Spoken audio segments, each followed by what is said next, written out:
Science series, जो कि NCERT based है, जो कि आपकी SSC, रेलवे, पुलिस और दूसरी जो कंपटीशन क्लासेस हैं उनके लिए वेरी वेरी इंपॉर्टेंट है।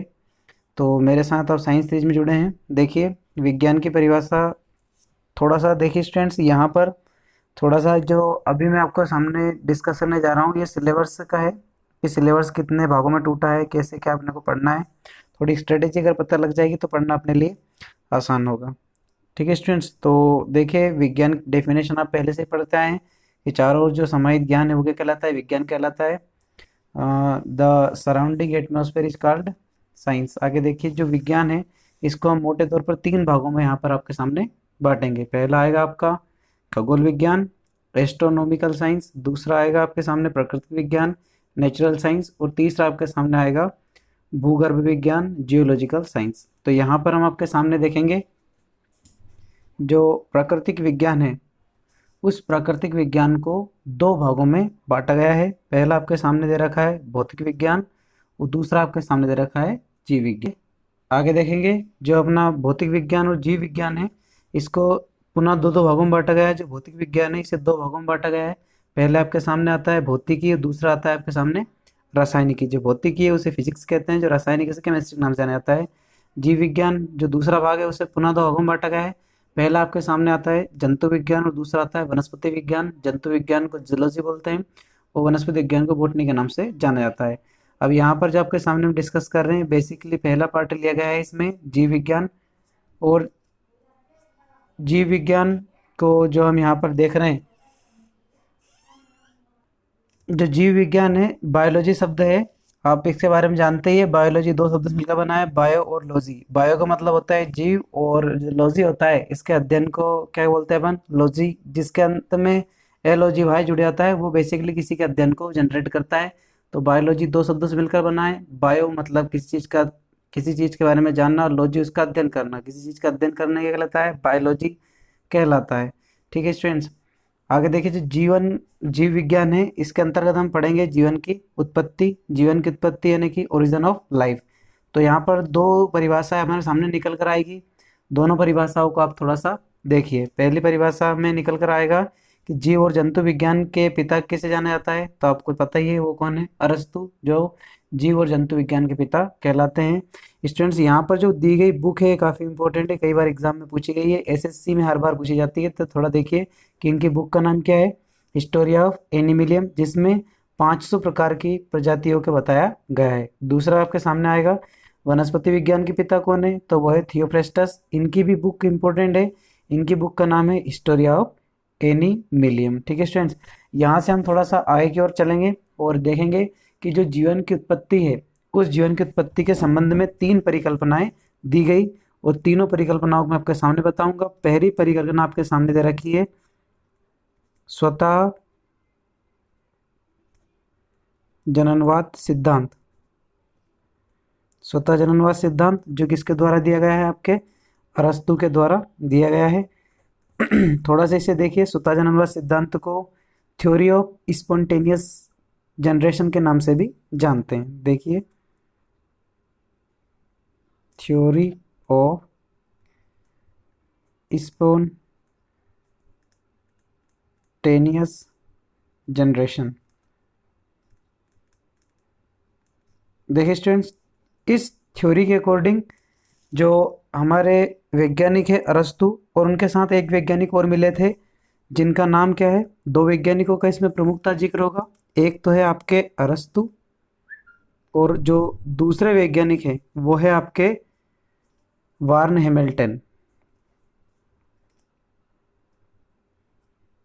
ये 2 वैज्ञानिक हैं जिन दोनों वैज्ञानिकों को स्वतः जननवाद सिद्धांत का श्रेय दिया जाता है।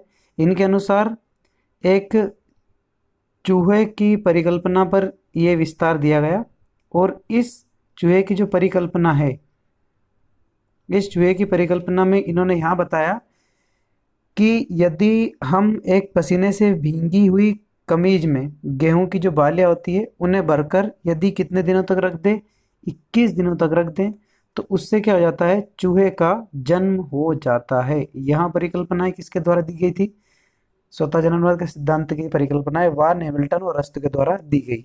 तो स्टूडेंट्स यहाँ से क्वेश्चन ऐसा बना है कि चूहे की परिकल्पना के संबंध में पहली परिकल्पना किसके द्वारा दी गई, तो अरस्तु के द्वारा या वार्न हैमिल्टन के द्वारा। ठीक है स्टूडेंट्स। देखिए जो दूसरी परिकल्पना है वो है आपका जीवांत व्युत्पत्ति सिद्धांत, जो कि फ्रांसिस्को रेडी के द्वारा दिया गया, जिसे थ्योरी ऑफ बायोजेनेसिस के नाम से भी जाना जाता है। इसमें दो वैज्ञानिक सम्मिलित हुए थे। पहले वैज्ञानिक तो आपको पता ही है कौन है, फ्रांसिस्को रेडी, और दूसरे आपके फेमस है लुई पाश्चर। इनके बारे में आपने काफ़ी सुना है, 12th में पढ़ा भी होगा। इन दोनों वैज्ञानिकों को जो है थ्योरी ऑफ बायोजेनेसिस का श्रेय दिया जाता है। देखिए यहाँ पर जो लुई पाश्चर है उनका कई बार अपन ने जिक्र किया है। लुई पाश्चर के अनुसार उन्होंने क्या किया, एक कार्क लिया, उसके ऊपर 3 कार्क ढक्कन लगाया, दूसरा जो कार्क लिया, ऐसे कितने 3 कार्क इन्होंने लिए, और इन तीनों में क्या करा इन्होंने, एक मांस का टुकड़ा रख दिया। देखिए पहले पे क्या करा इन्होंने, कार्क को खुला ढक्कन रहने दिया, और जो दूसरा है इसके यूपर क्या करा इन्होंने, ढक्कन को बंद कर दिया, और जो तीसरा है इस पे क्या लगाया इन्होंने, रुई की फोम, या फिर आप यूँ कहे कि रुई का ढक्कन इसके ऊपर लगा दिया। देखिए तीनों कारक अलग अलग लिए, तीनों कारक में एक सामग्री रखी है, वो क्या है आपका मांस का टुकड़ा, और इस मांस के टुकड़े को तीनों कारक में रखा। पहला कारक खुला था, दूसरा कारक बंद था, और तीसरे में क्या लगाया था, रुई का ढक्कन। इन्होंने क्या देखा कि जो खुला कारक वाला है उस खुले कारक में जीवों की उत्पत्ति जल्दी हो गई, और जो दूसरा वाला था बंद, इसको कई दिनों तक रखा रहने दिया, परंतु इसमें जीवों की उत्पत्ति नहीं हो सकी। तीसरा जो रुई से बंद ढक्कन था, इन्होंने जीवों की उत्पत्ति तो हुई पर बहुत कम हुई। तो क्या निष्कर्ष निकला, जो लुई पाश्चर है उन्होंने अपने को यहाँ पर यह बताना चाहा है कि जो एक जीव है उस एक जीव से ही दूसरे जीव का क्या होता है, निर्माण होता है। यहाँ परिकल्पना किसके द्वारा दी गई, लुई पाश्चर के द्वारा। ठीक है स्टूडेंट्स, ये जो थ्योरी है स्टूडेंट्स ये एग्जाम में अलग तरीके से पूछी जाती है, तो जो प्रैक्टिस सेट मैं आपको कराऊंगा उसमें इनसे बनने वाले क्वेश्चन भी कराऊंगा। निश्चित होकर पढ़िए। हो सकता है कई स्टूडेंट्स ने इन चैप्टर को पढ़ा भी है, कई स्टूडेंट ने इस चैप्टर को नहीं पढ़ा है, तो मैं आप लोगों के साथ जो क्वेश्चन आंसर सीरीज लेकर आऊँगा या वन ऑप्शनल जो सीरीज लेकर आऊँगा, उस वन ऑप्शनल सीरीज में हम इससे बनने वाले क्वेश्चनों को देखेंगे। तो आप घबराए नहीं, अंत तक वीडियो को देखें। तीसरा सिद्धांत जो आता है वो है आपका ब्रह्मांडवाद का सिद्धांत, जिसे थ्योरी ऑफ कॉस्मोजोइक ओरिजिन के नाम से भी जाना जाता है। काफ़ी इंपॉर्टेंट सिद्धांत है जो किसके द्वारा दिया गया है, रेस्टर के द्वारा दिया गया है। इसे हम थोड़ी बाद में डील करेंगे। इसके बाद देखिए आधुनिक मानव विकासवाद के बारे में आपने सुना है। देखिए जो आपका आधुनिक मानव विकासवाद, आप इसके बारे में जानते हैं। इसके जो प्रणेता है वो कौन है, चार्ल्स डार्विन। कौन है यहाँ पर, चार्ल्स डार्विन। आपने 12th क्लास में 10th क्लास में इनके बारे में काफ़ी सुना है, और चार्ल्स डार्विन के द्वारा ही काफ़ी फेमस सिद्धांत दिया गया, और वो सिद्धांत आपके सामने कौन सा है, उत्तर जीविता का सिद्धांत। ये उत्तर जीविता का सिद्धांत किसके द्वारा दिया गया, चार्ल्स डार्विन के द्वारा दिया गया। मतलब जो जीवन की संघर्ष कड़ी है, इसमें जो जीव अपने आप को ढाल लेते हैं वही क्या जीव रहते हैं, जीवित रहते हैं, बाकी जीव पृथ्वी से विनष्ट हो जाते हैं। यही सिद्धांत क्या कहलाता है, उत्तर जीविता का सिद्धांत कहलाता है। तो यहाँ पर चार्ल्स डार्विन के बारे में थोड़ी सी बात देख लेते हैं। चार्ल्स डार्विन का जो जन्म है, ये जन्म कहाँ पर हुआ था, इंग्लैंड में। कहाँ पर हुआ था, इंग्लैंड में। और इनका जो प्रयोगशाला है वो कहाँ पर थी, गोलोपागोस द्वीप पर। कहाँ पर थी, गोलापागोस द्वीप। तो दो चीज़ है, इनका जन्म इंग्लैंड में हुआ और इनकी प्रयोगशाला कहाँ पर थी, गोलोपागोस द्वीप पर थी।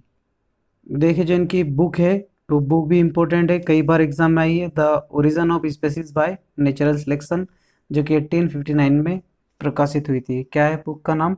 The origin of species by natural selection. तो एग्जाम में जो क्वेश्चन बना है कि नेचुरल ऑफ सिलेक्शन जो बुक है वो किसके द्वारा दी गई है, तो वो आपको पता ही लग चुका है किसके द्वारा दी गई, चार्ल्स डार्विन के द्वारा। ठीक है स्टूडेंट्स, यहाँ से हम आगे देखेंगे जो जीव विकास का क्रम है।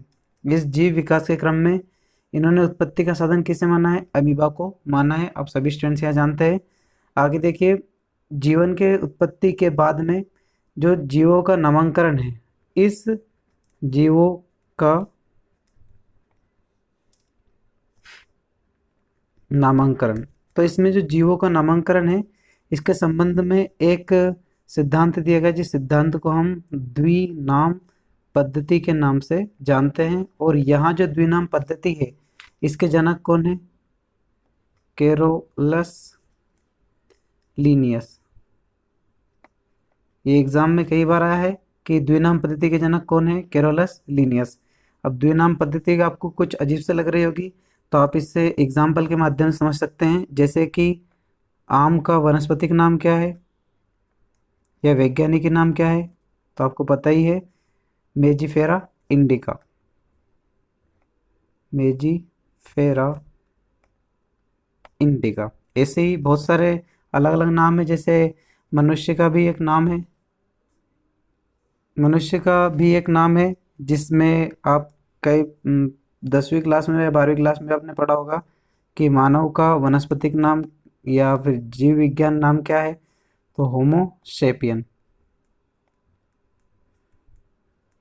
होमोसेपियन किसका नाम है? मनुष्य का वैज्ञानिकी नाम है। ठीक है स्टूडेंट्स, यहाँ पर जो एक शब्द है अपने सामने बार बार एक शब्द आ रहा है, जीव विज्ञान। अगर इस जीव विज्ञान शब्द की बात करें तो 1802 में यहाँ शब्द किसके द्वारा दिया गया था? ले मार्क के द्वारा दिया गया था। ठीक है स्टूडेंट्स, आज तक के वीडियो को हम यहीं पर रोकेंगे। आने वाले वीडियो में हम पढ़ेंगे कोशिका सेल। ठीक है स्टूडेंट्स, तो इन वीडियो को देखते रहिए। जहां आपको समझ नहीं आता है वहां आप वीडियो को एक दो बार रिवाइज करके कमेंट्स बॉक्स में कमेंट्स करें। तब तक के लिए जय हिंद।